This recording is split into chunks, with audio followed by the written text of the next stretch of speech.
Hey everyone, welcome to C&C Board Game Factory. My name is Chris. And my name is Cam. We are both Chris and Cam and C&C Board Game Factory. It's almost like it's a second identity of ours, uh, Yeah, a pseudonym, if you will. yeah. They'll be like, "Hey, did you see that new game from C&C Board Game Factory?" And they'll be like, "Oh, those guys? Yeah, because it came to Target." Yes, and we buy things that are in Target. We exchange money for goods and or services. I was So, thinking that would be our model. Is like basically we design games and then they go in Target, and then the flip side is like they don't have to pay us money, but we just get to take whatever we want out of a Target. that would So be, it's a bit of a barter system. yeah, It's a bit of a barter system, but it's very one directionally. We benefit because we can then pay for. We don't have to pay money for food and for clothing, and we can live in the Target if we want to. well, you go to Super Target. If you're in a regular Target, well. I guess regular Targets have food too, but like if you're in a regular like old school Target, you're gonna be like eating like fun sized Milky Ways. Yeah, the Holy Word says man cannot live off of Milky Way alone, so Yeah, we have to break it up with pizza rolls at least. Milky Way pizza rolls. You got it. Yeah. So Sounds Cam, like oh sorry, yeah. I was gonna say it's been a good week. It's been well, yeah, for you maybe. It sounds like you got a lot done Oh, this week. I was working a lot. Oh, but also I did. Should we just go straight into things that make you open? yeah, yeah. What makes you Okay. go hmm? So I did the sequel to what I would say is my favorite video game of all time came out on the 15th. So let me preface that by saying that in any situation, I might have like 6 or 7 different video games that I call my favorite video game of all time. Okay. But this is the one I would say I most often referred to as my favorite video game of all time, and that is a game called Spelunky. And are you familiar with this game? I'm not. I'm not. Okay. The core concept of Spelunky is you are a little Indiana Jones type guy, and you're going down into this cave, and you're trying to get deeper and deeper into it until you beat the game. But Spelunking, if you will. you're spelunking. Yeah, that's why it's called Spelunky. Um, I don't know. I mean, it's a cute name. Uh, Game programmer Derek Yu asked him about the name, I guess. But he remade it from the ground up from like a freeware PC game he made of the same name. I think you mean from the ground down. Oh Spelunky. yeah, because you're going deeper. There is one level where like a secret level where you have to go back up, Ooh. and then you have to start the level over and go back down again when you like leave the secret level. But that's a whole different story. Anyway, this guy, this is like an indie game that was not like on the same visibility as say Stardew Valley, Okay. but I would say holds like the same level is held in the same level of regard, if not higher, for game design chops. Because it's a labor of love, like kind of a one man project where the game is basically flawless. You know what I mean? In the way that it works. So Okay. this guy's kind of responsible for the roguelite trend in like action platformer games. Mm. Basically, the game's procedurally generated every time you play, and um, it's there's like roguelikes and roguelites. If you're familiar with like game design I've actually wondered if there was a difference or if I've just always said it wrong or have heard it wrong. so generally speaking, the delineation you would make between a roguelike and a roguelite is that during a roguelite progress, you have progress when you lose. So, like your character maybe gets permanently a little stronger, or you unlock like new things you can take in when you begin, or like basically by the end of the game, like the game is set up so that you definitely can't win the first time you play unless you're extremely skilled because you need like the progression boosts you get every time you lose Mm-hmm. in order to like make progress. Whereas like a roguelike may unlock things as you play, but none of those make the gameplay easier from the beginning. It's a knowledge of the game and how the pieces work together uh, that like lets you progress. So Spelunky is a game where you can unlock The only thing you can really unlock in the game is like more skins for the, like the character can look different, All right. or you also unlock like portals to like the later stages. However, generally speaking, in that game, you use those portals to like practice certain areas of the thing. You know, like a true run is when you start at the beginning and end at the end. And there's no like different loadouts you can take. There's no leveling up where your character will have more health when they go in later. It's you start with you can get hit 4 times. A lot of the things that hit you hurt you more than once, and a lot of the things that hit you just outright kill you. You can get more health, and that can even go above that 4, that you start with. But like basically, this is just this brilliant, beautiful game that people hold in a very high regard for design, for how perfect like everything, because like really chaotic, crazy situations will happen in the game, but everything acts perfectly according to the way it's supposed to act, right? So like if a bat like sees you and you're like lower than it and it's hanging from the ceiling and you're within its line of sight, it will like come at this very precise angle towards you, which will like level out the further you are away from it, right? So you can kind of utilize how that bat works to like bounce off of it to get to a ledge, but then there's like an enemy there that's going to throw something at you as soon as you get to that ledge. And so you have to like, some people speed run it, some people are very methodical. Anyway, thing makes you go, today is Spelunky 2 just came out, and so far I feel like it's much harder than the first one, which is evidenced by the fact that the game plays almost exactly the same as the first one. Mm-hmm. But they've added a lot more content, branching paths so you can go to like different worlds as you go through. They've taken a lot of pages out of the Mario book, which I think is a great place to take like sequel ideas from. Like there's like rideable creatures now, and like you can go indoors that like mirror, so like there's like a back to every level, so like sometimes there's doors that go back in and there's like stuff going on behind the scenes. And like you can like dig your way from one portal to another behind and then show up in a different part of the level.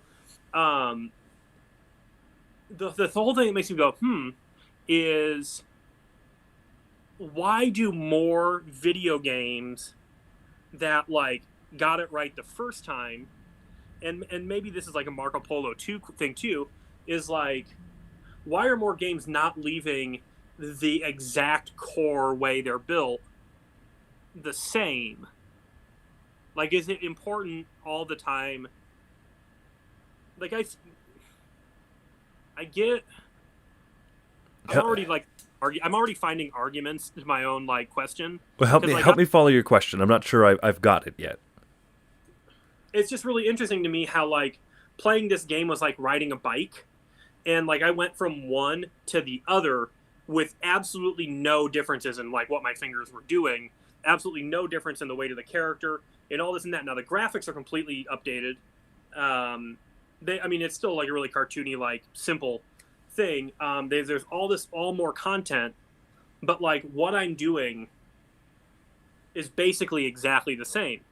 And even Super Mario Brothers has not done that. Like if you think about how Mario reacts, probably the closest Super Mario Brothers that we got released in the United States from one to the next is 3 to World, right? Or I guess you could argue that it's probably pretty similar for Super Mario 64, Super Mario like Galaxy.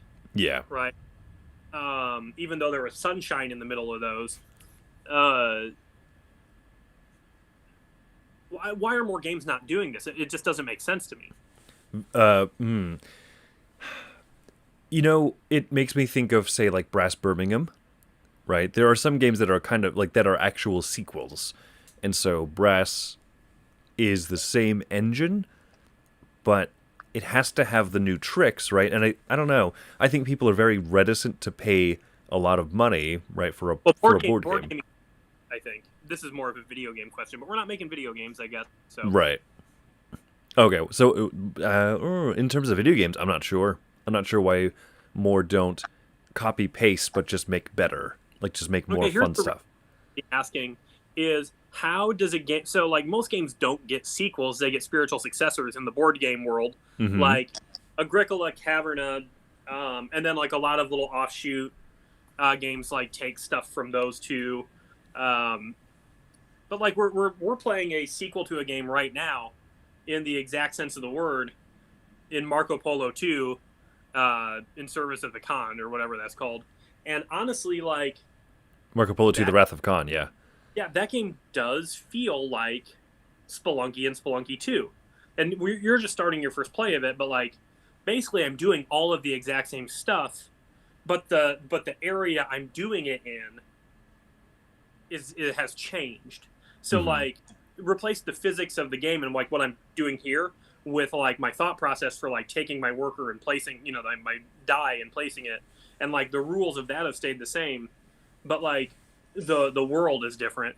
And it's interesting that more games don't do that, I guess, considering like you can take what you know about the game and it's an entirely different experience, but you like I wrote 3 paragraphs to you and you like as you play you'll be like, oh yeah, that's really all I needed to know.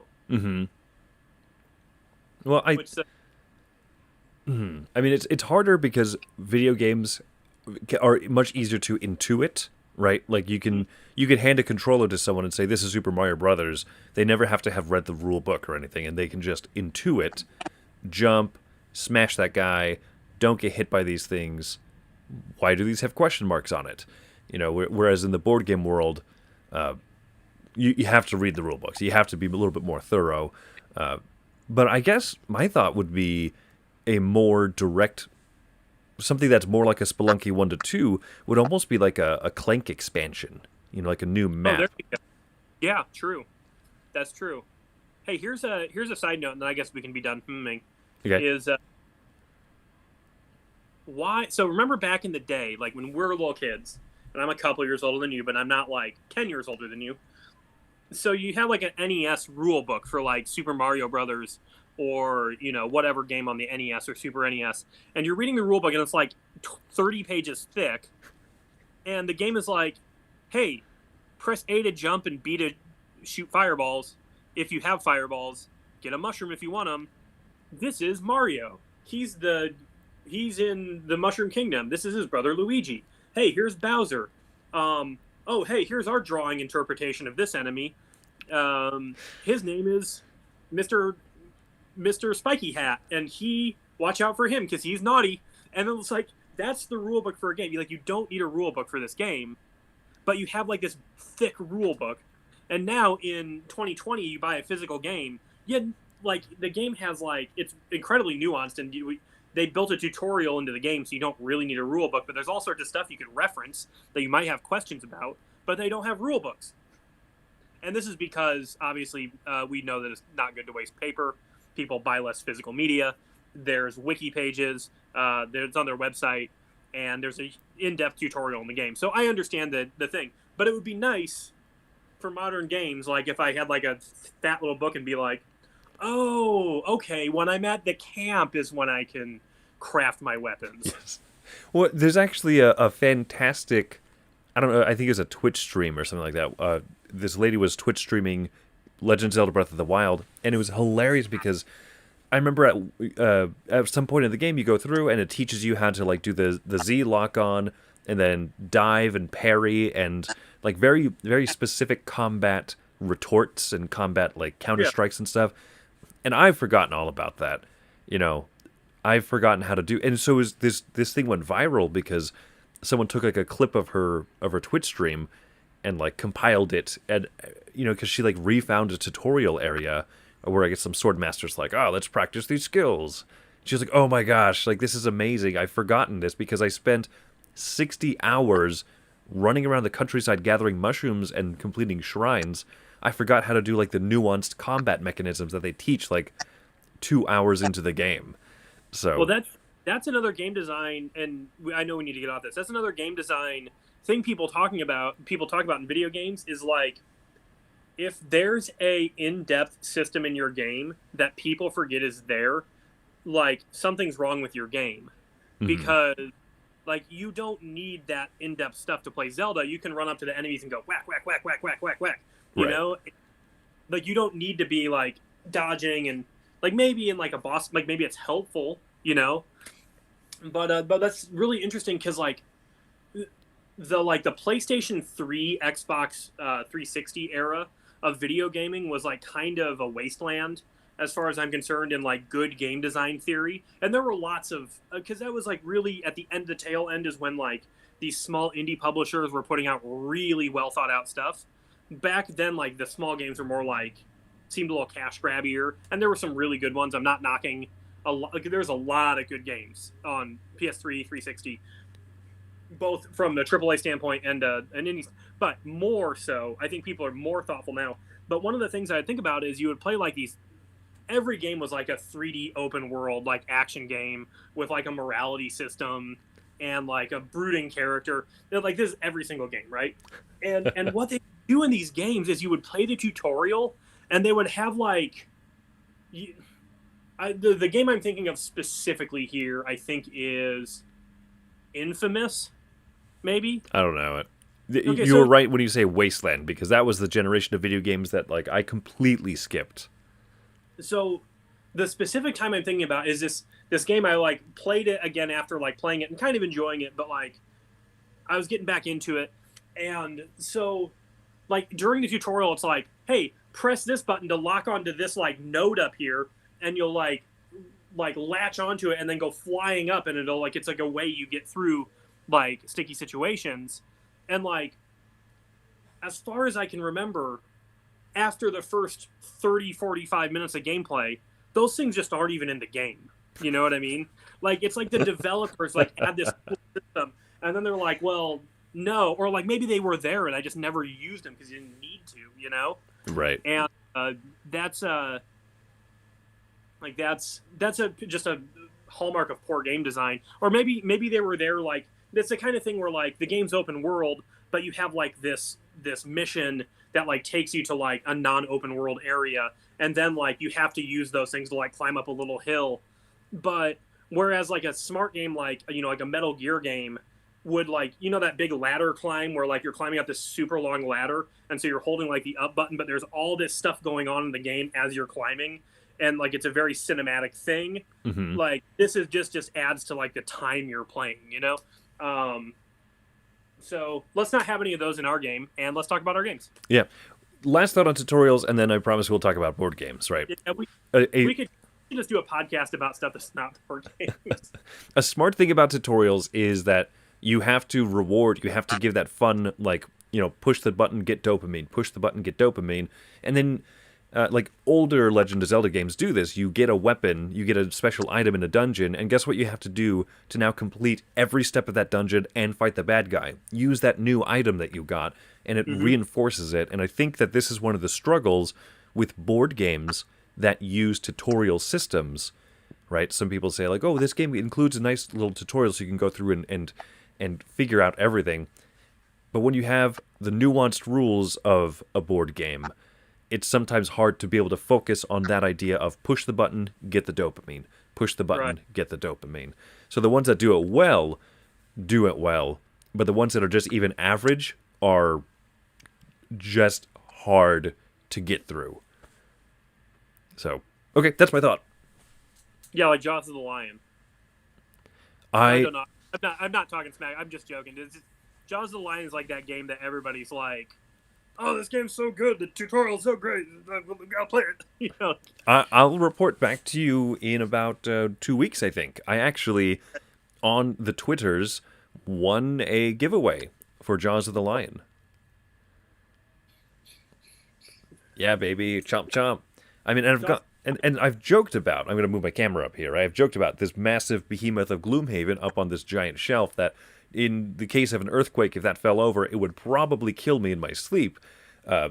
It's not that close to my bed. So I've joked about being willing to sell big boy Gloomhaven for like $40 or $50 or whatever it is and just buy Jaws of the Lion.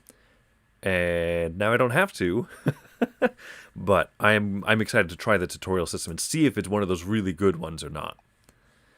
Speaking of that, I think it'll probably be good. I think that everybody's probably right. But when you were talking about big boxes, that reminded me. Rob sent me a video of like somebody unboxing like the new Anachrony box, and like, can you see the size of this box versus the size of this person? Oh, Like wow! It looks like an April Fool's joke. I know it's a little bit perspective, but it looks like that person could lie No, down in the box. it's, here, let me, and like just like crushes a table. Yeah. Dude, on a Okay. bad day, Gloomhaven feels like a workout. But anyway, Yeah. yeah, we've had a good week in terms of a few different things. One of the things that we did was we got to playtest, I guess is what it's called when it's not a real game yet. We got to playtest a little bit together. Yeah, we did, and I think that it was really productive. So, without giving too much away, before I would assume that at some point you want to be people to be able to like mess around with this if they want, right? But without giving too much away, Chris created a prototype for the 100-day party in Tabletop Simulator. He and I got to play it, and I think that this game is really onto something as far as just a simple but thought-provoking little card game, little drafting. Not drafting, but little hand, like multi-use card and hand manipulation sort of thing goes. Mm-hmm. I'm really looking forward to implementing some of the things we talked about in it. I think so. Chris did like a ton of the design on this. I did none of the design, which is pretty par for the course. But I think that us putting our heads together on Monday, we came up with some pretty good ideas for how to maybe make the game a little more, a little less. I can't think of the right word. Like, I think there were some design aspects that didn't necessarily translate well to two players. But I think if we switch a couple things around, that the changes will translate well to all player counts. And maybe you agree with me there, maybe you don't. I definitely agree. I definitely do because when I tried it out, I was trying to play I made with my little blank white cards that I bought on Amazon. I made like really crude, sharpied on little prototype, and I played it myself, but played it as if it were four hands. And then when you and I played on Tabletop Sim, is the first time that we tried it with two players, and yeah, certain things did not work, and I couldn't verbalize why. And then as you and I were talking together, you're like, "Well, this is a cool idea, Chris, but you have the wrong cards doing that mechanism." I wanted this idea of some of the cards you play stay out for the whole game, some of the cards at half point in the game score and then go away, so that you have to build them back up. And you're like, Chris, you just made the wrong things permanent and the wrong things temporary. Like, oh, I guess that's why it's C&C Board Game Factory. it is, man. It is. So yeah, I thought that was really good. That was a really good playtest, and yeah, I'm excited to, and I know that inevitably, when you have a game that has tons of cards that are worth different types of points, and you have set collection where get a group of 4 of these and it's worth who knows, I don't know, let's just say 15 points. Those numbers are going to have to change so much, but if the core of the game is fun and good, then the numbers will balance eventually. And so I thought that's what we were doing, was we were focusing more on what makes the mechanism of drawing cards and playing cards fun versus this was this was worth 4 points, but maybe it should be 5. Maybe we should try that and play this game 20 times, and then we're not there yet.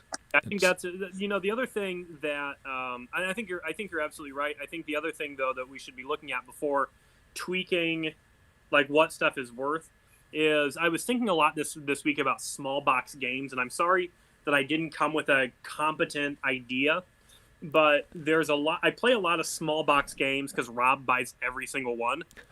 And I saw that this game was on the hotness or whatever, and there's a lot of times that I'll play one of these games and be like, that was neat. I'll probably never play it again. I think this game is really strong at its core.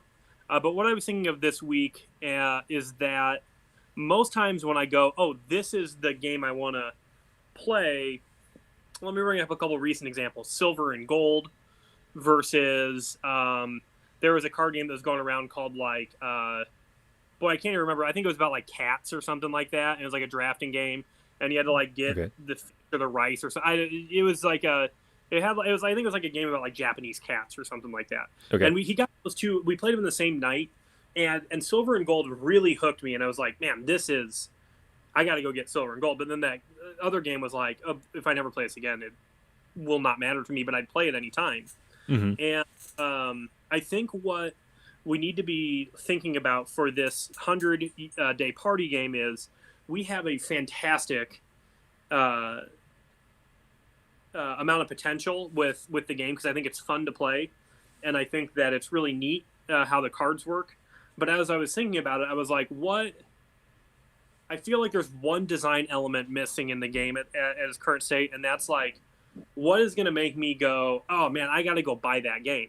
I got to go play it with people, and I want to play it a bunch, because again, this is a prototype you made in I'm guessing Like a few hours, basically. Yeah. Yeah, right. I was gonna say probably like a day's worth of work, and I think it's very solid, and I think that it would be super easy for us to like go in with like a ton of optimism and be like, this came together really easily because you had such a strong idea for it at the beginning.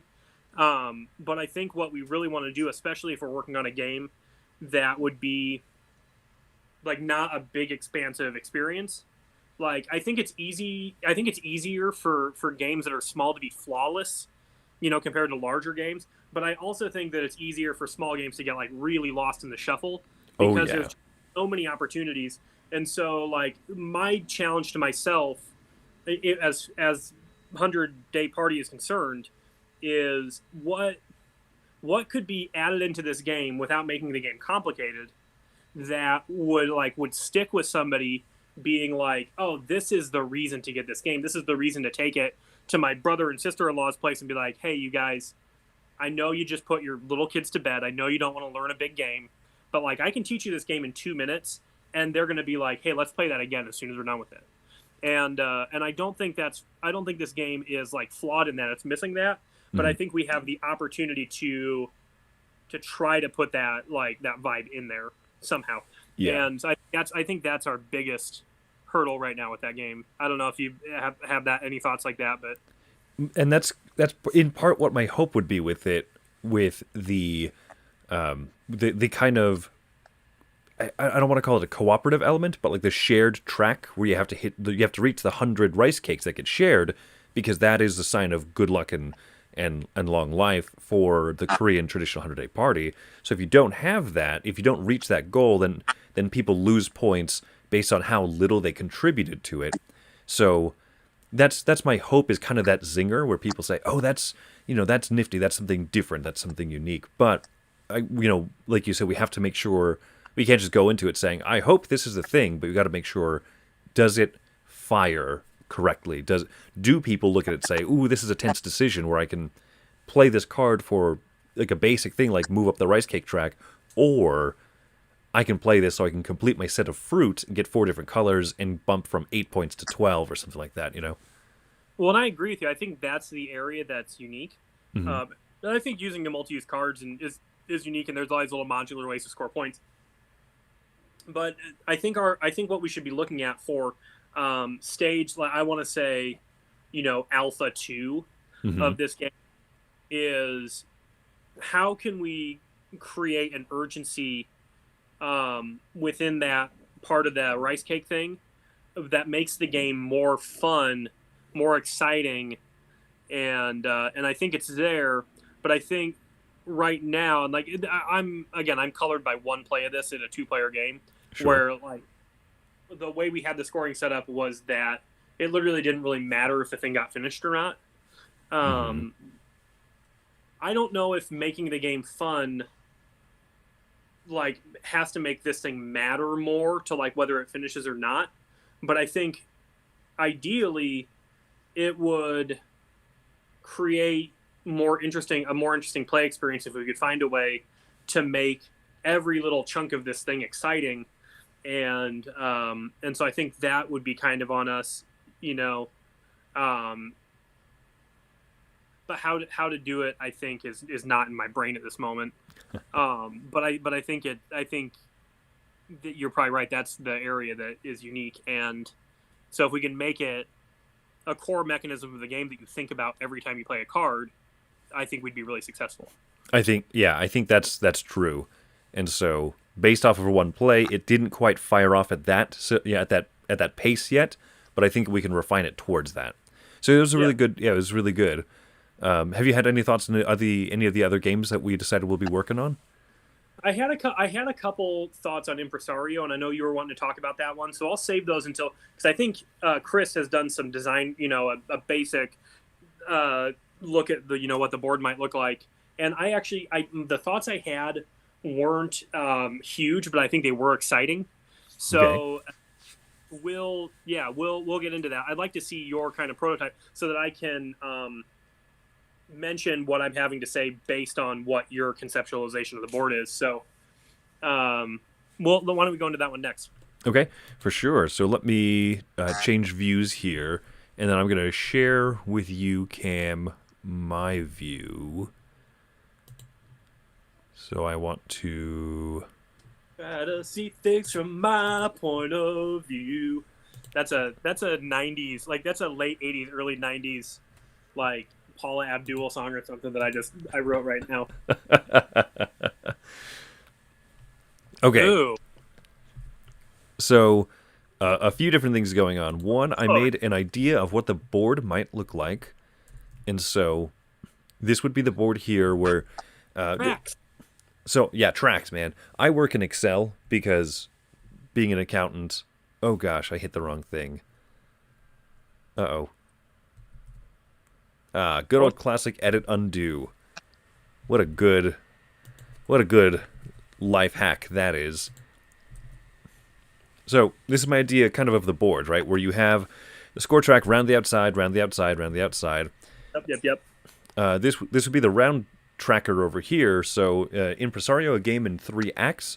You have your overture, which would be just like the precursor phase. Maybe you draft some cards or something like that. Maybe you can get some upgraded versions of your 8 characters, and maybe something to just make it a little bit unique.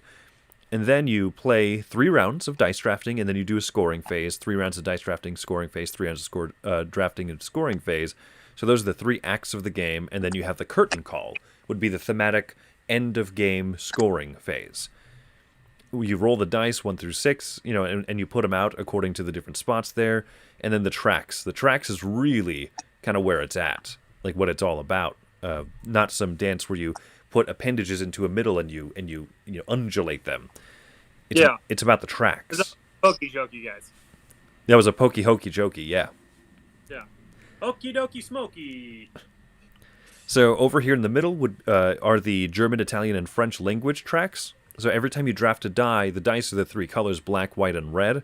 So each time that you draft a die of the corresponding colored track, you move up it, which is nice, right? But then also some of the actions that you can take allow you to move up it further. But also there would be, I think there'd be cubes that would move up along the track, but also discs. So discs on the bottom represent permanence moving up that track. So you have 3 dice drafts, like 3 rounds of dice drafting. You move your cube up the track as far as you can go. You can take some actions that let you move up your cube even further. So maybe you get to the highest tiers or whatever. But then you can also take different actions that let you move a disc up the different color track. And that disc serves as the reset point. So at the end of the scoring phase of Act 1, your cube moves back down to where the disc is on the track. So if you want to make your German language fluency of your opera house extremely good, you have to move up your disc a ton. That way at the end of Act 1, your cube falls down to, a little bit down instead of all the way back to the bottom. So that was one of my first thoughts on that. So if we're going to do this thing piece by piece, I like that concept. I would be more inclined to put the language tracks on one's own player board if that's the case, because I could see that getting really messy with like 4 different discs and 4 different cubes on each individual track. I think that'd be something that'd be really easy, because like think about Dinosaur Island. You've played that, right? Yeah. Like think about how you have your little DNA cold storage and you're just responsible for your own. You have this nice little recessed player board, and then you can build up your max, but you also build up your how much you have within that max. So you just do the exact opposite thing, and you're boosting it up from the bottom and moving one up past that. I think that would be best done on the player board instead of the main board if that's going to be the case. I really like the idea. Maybe that's just something to think about.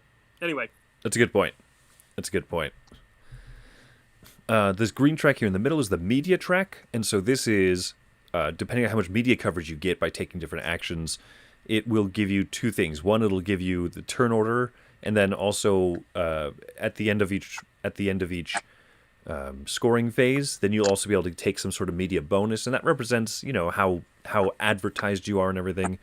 The patron track, you'll notice that this one's numbered differently, Cam, because I took your idea of having the workers like from Castles of Burgundy. You can spend those workers to change the value of a die. So it takes you a lot of steps to move up the patron track because the number that you're on represents how many top hats you get, how many patron tokens, and those patron tokens can be used to change either the color of the die, the number of the die, to get $3 or to get 4 victory points. So moving up this patron track is harder, it's slower, but it's because it's such a multi-use type of thing. Right. And then there's an income income dollar phase, which is a little ticket symbol, and then a victory point income phase. So lots of different ways you could score points and stuff, right? Moving up just tons of tracks. This is tracks the game. I love that. Do you have a prototype player board or no? I don't because I wasn't sure if there was going to be a player board, or if it was just going to be your array of 8 cards, right? The 2x4 array. Okay, so it sounds like maybe we're having the same thought, and I was thinking about this recently. Is one of my favorite things about viticulture is the mamas and the papas that you get at the beginning, and you need to put a couple together in order to create a unique starting experience. Mm-hmm. I was thinking about doing that with the two sides of your opera house. You didn't say it was 8 spots. Yeah. So what if you got 2 left side cards and 2 right side cards, and all of them did slightly different things, and then you place them together like that. So maybe in one particular game, your action 1 is a little stronger, but your action 4 is a little weaker. But it would be a fun opportunity if we had good graphic design to each of the boards have kind of a little bit of a different cast of opera characters on it too. Yeah. But I think that for whatever reason I feel more attached to a game when I have not only asymmetrical powers and not only different looking character art, but when I have both of those things together, I form a little bond, Like when I play Scythe and I get Anna and Wojtek, I'm these are my dudes, because they work differently, but they also look differently. And I think those two things together are very compelling for people like me who normally don't really care about the thematics of a game, but I really care about the mechanics. I think it's because a lot of times, I think a lot of gamers like me want to tell their own story. And so don't give me any background on, I don't need to listen to 3 blocks of text. I'll just be oh yes, I have this opera master, and as you can see, he's all about the money, and this is Sir Covington Fancy Pants. Yeah. Now, I'm making that up. Having a starting, assembling your crew out of a couple different choices, but not really broad choices, but maybe there's 8 right side cards in the box and 8 left side cards, and you just get 2 of each in a 4-player game, and you get to mash them together however you want. You're kind of making your own thing, so that's fun, and you have your own kind of it's unique because there's 64 possible ways you could put these boards together, so that's kind of cool. I don't know. That's just my thoughts. Very cool. That's the main thing I was thinking about for Impresario. and it would, like we were mentioning, having different, what was it, numbers on the die. Like you could have different numbers on these things, so you could it could really affect the way you play the game every single time. And I lost my train of thought there, but we were kind of talking about having it work so that you could activate both things if you had the right, was it the right color of die and number on the die or something like that? Yeah, yeah. I should actually mock that up. I would love to, yeah, make some who those characters would be. Your maestro and your prima and your primo and your set designers and your costumers and that cast, that cadre of characters, would be interesting. Yeah. And so we talked about maybe checkerboarding it, right? So your top left space requires whatever that action is, it requires a color of die. And then the two spaces next to it are numbers so that you can put a red 3 between it. And if you're, maybe that'll activate both. But if you're I really need to take this number 5 action and I'm going to overlay it with another character that it's the wrong color die, but I really need to take this number 5 on my primo, Yeah, it's the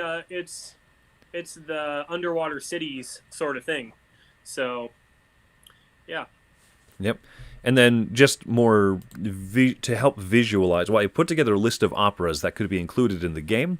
And this was fun for me just because, the opera part of the theme is really for me, Right. I quite like it a lot.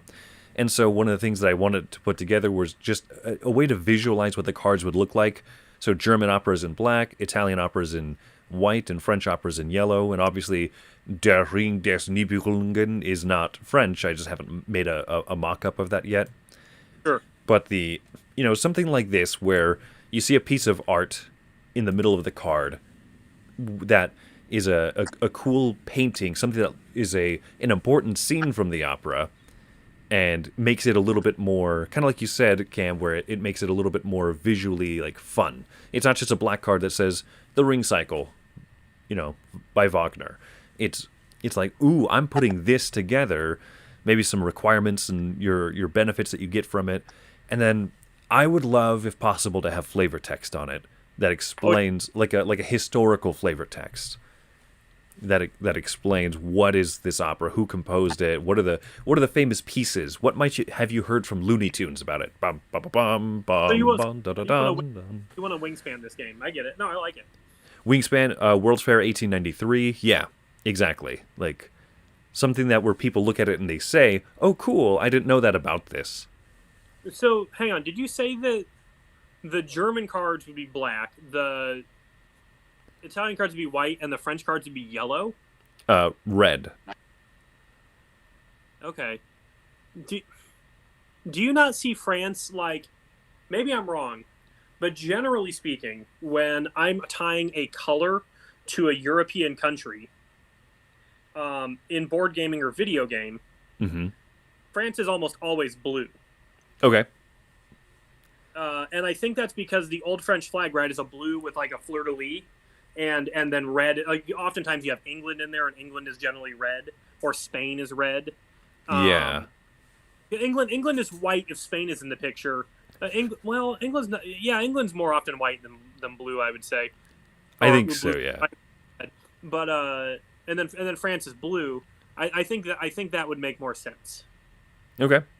But that's obviously a really small nitpicky thing. But I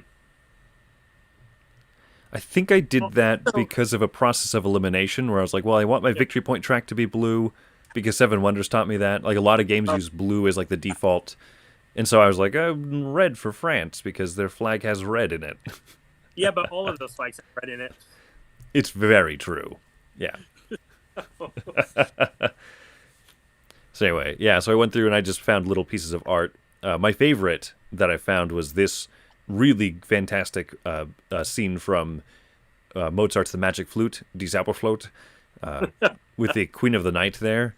I mean, and then I went through and I put a filter on all the pictures that I may or may not have copied from the internet to make them not exactly look like pictures that I copied from the internet, even though they are. It's just placeholder. I love it. Seriously, I love what you're doing here, dude. That's so cool. Cool. Yeah. I'm really jazzed on this game. I love that you've assigned difficulties to the some of the operas up here, Mm-hmm. and I like that. Maybe we could make it really crazy and do letter class difficulties. So you have difficulty D, difficulty S. You said Wingspan, and one of the truth about it is that Wingspan leans into the theme so well, and I think that it really could potentially be the game that changes a few things in the industry. For example, the objective cards in Wingspan, right? Get 4 to 5 birds with body parts in their names, and then at the bottom it tells you 21% of all bird cards have body parts in their names. Like, and you can choose between 2 objective cards like that. Like, that is a touch that I haven't seen in another game that I think is a brilliant thing that I would love to see more now in the future. That actually is a very good design component. You're absolutely right. So, yeah. And part of it is thematics and everything. And so that's why I wanted, like you said, you kind of joked and said, oh, you're trying to wingspan this game a little bit. I would love to wingspan it up for opera. Yeah. And, I think you and I both know that Wingspan makes money!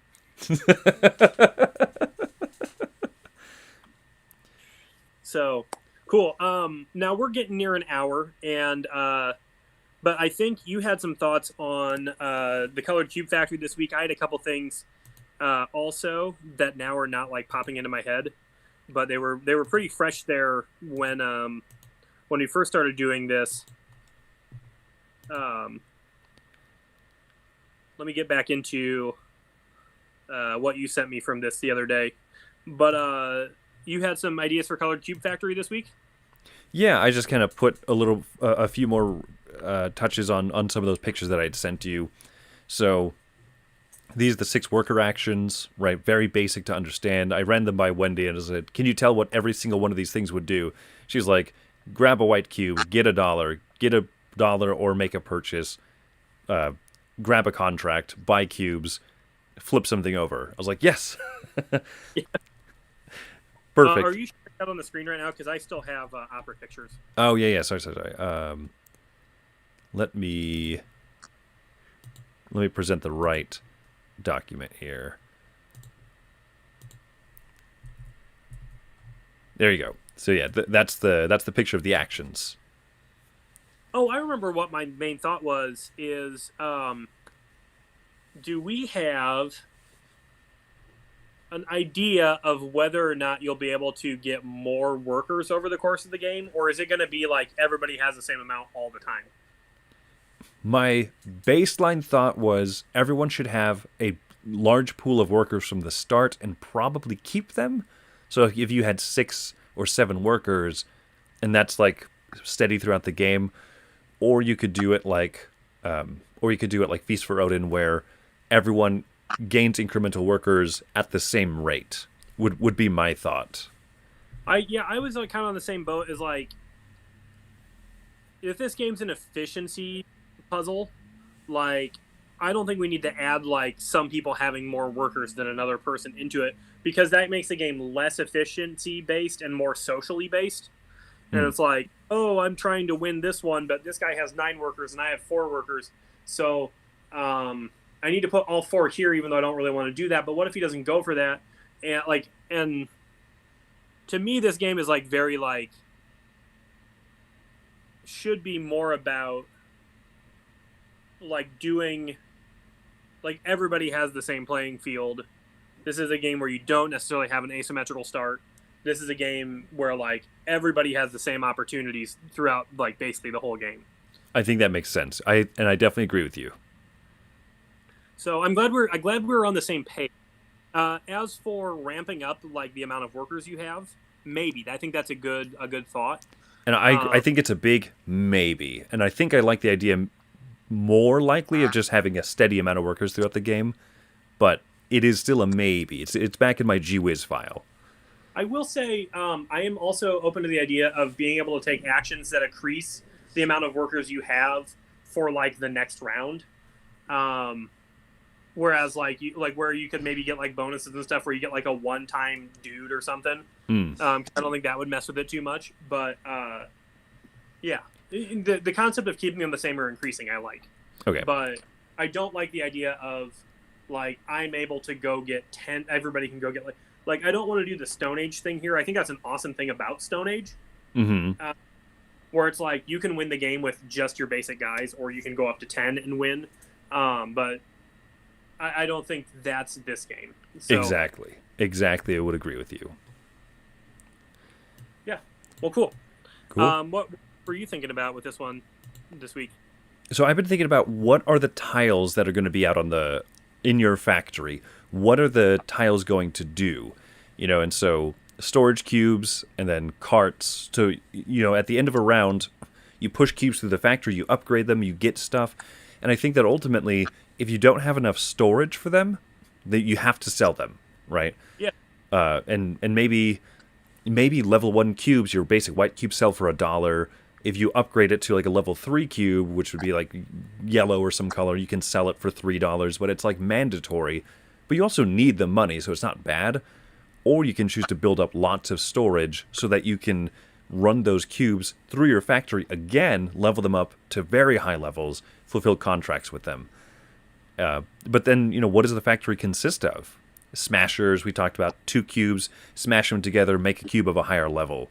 Mm-hmm. Duplicators, turn 1 cube into 2 cubes of the same color. So I've been trying to visualize better what the factory is going to look like, and I think that's where you have had more thought in the past, is what does that factory process look like? You know what? I'll really try to make something this week that would show that. Okay.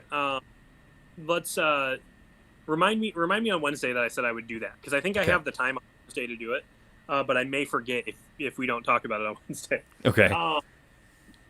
One thought I just had that I wouldn't want to make the game more complicated, but something that can make it really cool is if we had. So you know how you mentioned, like, I think it'd be good to like have to sell off your cubes that don't fit in your storage. But what if we came up conceptually, and it could be on the same like main board? What if we came up conceptually with a module for the game that like where you were doing stuff with the cubes that you couldn't fit, but they went to different areas, and okay, just hear me out. You have like a market where like you are putting your cubes that don't fit, but there's 3 different like shops in the market, and one is there's a space for like a certain amount of cubes, which like you'll just like take turns placing your cubes or whatever at the end of the round. Hear me out and tell me if this is a terrible idea, but you have like a premium shop where like it wipes every round, but like the cubes you send there are worth like a good amount of money.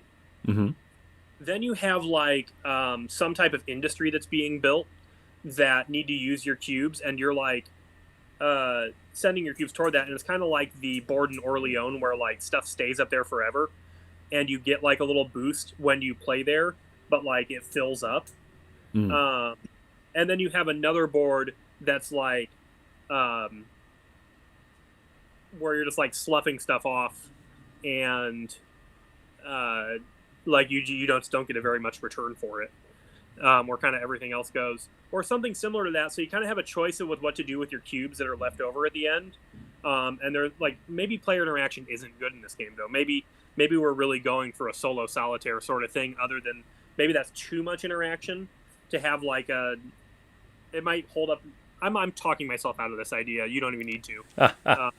But because we already have a fair amount of player interaction with like the top part. Right, the worker placement phase. And I could see like having that make like the leftover cubes like take too long to like do stuff with. Whereas like I think one of the beauties of this game is there's going to be a lot of simultaneous action. So So never mind what I said. Never mind what your boy was talking about over here. We'll cut that one from the podcast. But, in defense of what you said, I think that you could still have different types of shops. Maybe this would be a module or an expansion-y type thing, right? Sure. Where the basic mode of the game, you sell off your cubes, right? Level 1, $1. Level 4, $4, or something like that, right?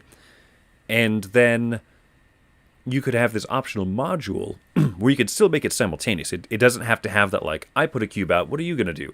Oh, that changes everything. What am I going to do now? Because that would bog it down. But maybe there are, like, different types of shops you can sell to that will give you different types of rewards. So you have a little bit more control and say, okay, this is not going to be as good as fulfilling contracts in this game, but I still have some more choices of what I want to do if I have 11, 14 extra cubes at the end of a round, besides just getting $20. Okay, I thought of something, and like it might be something we could add into the main game, maybe not.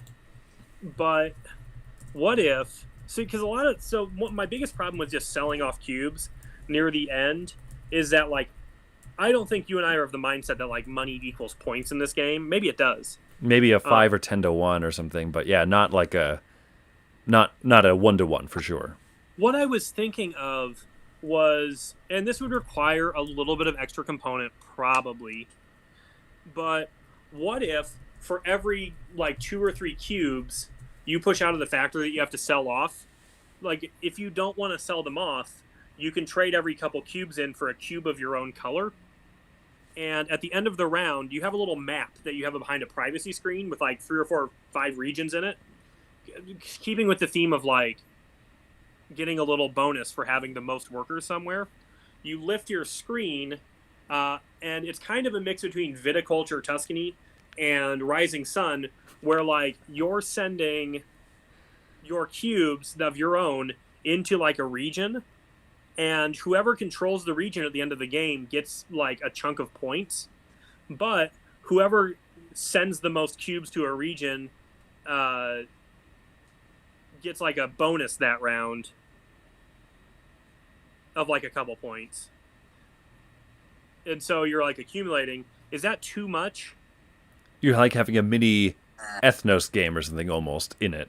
Yeah, kind of, but, like, it would be like the sort of thing where, like, you might make 2 or 3 extra of these things, like, in the first few rounds if you're not taking money, which a lot of people would, but maybe you'll get, like, one of these things. And because, like, if I'm sending 1 cube to West Germany, because this game takes place in Germany, right? This is the theme of this is just making cubes for board games, right? Yeah, right. So if I send 1 cube to West Germany, maybe, like, nobody else did, and I don't really need that extra $3 I would have gotten, but I would like 2 points, because the person who sends the most cubes to any area gets. But then I have one sitting there forever too, and if nobody ever sends more than 1 there, I'll get 9 points at the end of the game for having the most in West Germany. You know? Okay, I mean, there could be something to that. I'm initially reticent, like, but I think I like the idea of having something to do with those excess cubes besides sell them for money. And and I think that could lead for good modular type stuff. It could be this, like, semi-area controlled, semi-area majority type thing, or it could be different types of markets you sell them to, or whatever it may be. But I love the idea of doing something with those cubes, maybe as, like, an advanced variant or something. Well, it could be just as simple as this too. Like, take all those rules out of that. But let's say for, like, every time you poop out excess cubes, you can sell them, but like, each one gives you, like, $1 or whatever, like we said. And, like, I think there's, like, an upgrade where you can, like, make them worth more, but you can turn them into, like, cubes of your own color, which you're, like, making a little stack or pyramid of or something. Mm-hmm. And just whoever has the most cubes they didn't use for money at the end of the game, or maybe it's like a set collection thing, like, the first time you don't use a cube, you can turn it into a thing, and then, like, if you forego, like, selling 2 cubes the next time, you can put it up 1, and then next time you forego 3 cubes, you can put it up another 1, and next time you forego 4 cubes. and it's like a set collection. So like if you make like 10 XS cubes and you've already spent 9 XS cubes, another time like you might not be doing a contract because you're just trying to get rid of cubes so you can get like that exponential bonus. I don't know, but that would make it simpler, and it would give you something to do with your cubes that wasn't just get money. But then people might find a sweet spot there where it's like, yeah, it's really easy to do this up to like 5, but at a certain point, like, why would I ever not get $6 instead of, well, because you're getting 6 points. Okay, well, I don't know. Something to think about. That is a cool thought. So there we go. Sorry about that. I know I'm really playing jazz with our timetable here. That's cool, man. I like it. I like those thoughts, and whatever ends up happening with it. Now we have 3 very different ideas of potentially what you can do with excess cubes. So I'm all about it. So yeah, were there other thoughts that you had as well on Color Cube Factory? Oh no, or you're showing the contracts here, which I like. Which I don't think we talked about, but like this is kind of exactly how I imagined them working as well. Okay, cool. I wasn't sure about that. No, I love it. I mean, there would be much smaller ones than this too, I assume, right? Yeah, I just made a few of them, and I was like, this will be good enough to show Cam, and then we'll talk about. So worth a blend of victory points and money, and I assume that each cube would be worth. So here's my thought: like each cube would be worth roughly a baseline amount of victory points. Every white cube in a contract would be roughly worth 1. Every red, every level 2 cube would be worth roughly 2. I bumped the green ones. Like, let's pretend that the green ones are the level 4. I bumped them up to 5 points on average. And then, like, each contract is also going to be worth a few dollars, just to pump a little bit more money into. I don't know, right? If you're getting rid of all of your cubes, you get a few dollars back. That's not bad, right? But the dollars can also vary. Some contracts are overvalued for what the cubes are worth. Therefore, you get fewer dollars, and some of them are undervalued in terms of victory points, and so you'll get more dollars because you're somewhat shorting on victory points, and that way it just gives a little bit more variety to it. I don't know if you love that thought or not. No, I like it, and that would be something where we would really want to balance out. It reminds me of like, I don't really have a gripe about this with Tricerion, but like, I don't think I just don't understand the game well enough. I don't think they're not balanced, but like, when you're picking your tricks, it's like, oh, this one gives me like a point and a coin every time I do it, but I need to have all this stuff. This one doesn't give me any points, but it gives me like 2 coins. I don't have to have as much. This is like a lighter version of that. If you're like on that, that's just the first game that comes to mind. Tons of games have contracts, and they all kind of work the same. I think that's cool. I think that you feel some agency, and like I made good decisions. Like in a game like Marco Polo, for example. Where like the contracts do wildly different stuff, and like it's kind of up to your score at the end whether or not you made good choices in your contract snagging. So yeah, I like where we're going so far with that. Cool. Sounds good. And then the other tab I put together was like potentially the employee bonuses that you can get, and I just put little clip arts on them. And you also talked about some of them would be employees if you get the majority in a worker placement space, and then the other ones would be like one-time bonuses. So, one-time bonus, get $4. One-time bonus, get some cubes. One-time bonus, flip one of those tiles over to their extra good side or something like that, Yeah. I like this. I like where we're going with this. All right. I think it's coming together, so. Yeah. Oh, look, that's the C&C Board Game Factory cog. Yes. Yes, I figured we should have a thing. Yeah. Like, there should be a shtick, right? Because I learned this recently. Dude, okay, Stonemaier Games, I was playing Tapestry, and I saw the St. Louis Archway, the Gateway to the West thing, on one of their cards. Like, oh, build the Wonders of the World card. And I was like, that's the St. Louis Archway. Like, okay.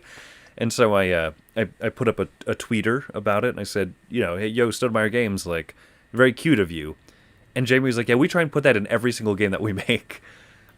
I was like, that's funny. I don't remember seeing it in Viticulture. And someone sent me, he said, oh, it's in that title. And they literally mean the title, Cam. The V in viticulture is the St. Louis Archway upside down. I'm looking this up right now.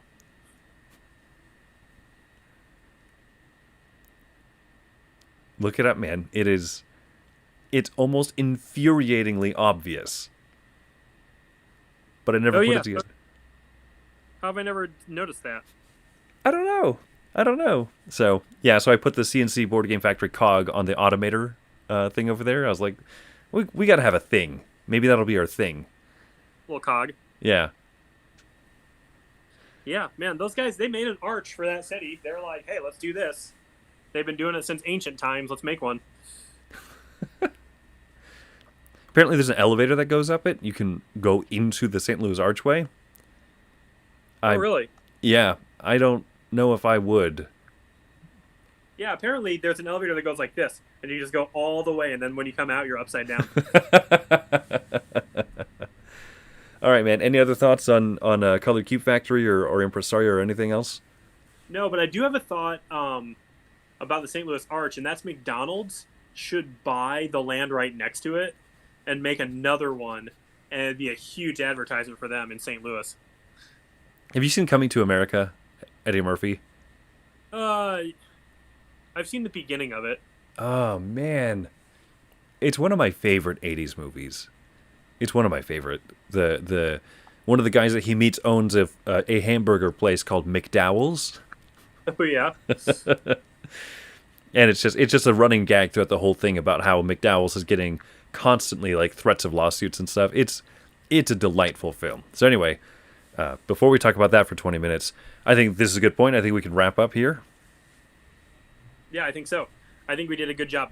I mean, I think you did an especially good job. So congratulations to you. You killed it. Employee of the month. All right. Thanks so much for everyone for listening to C&C Board Game Factory.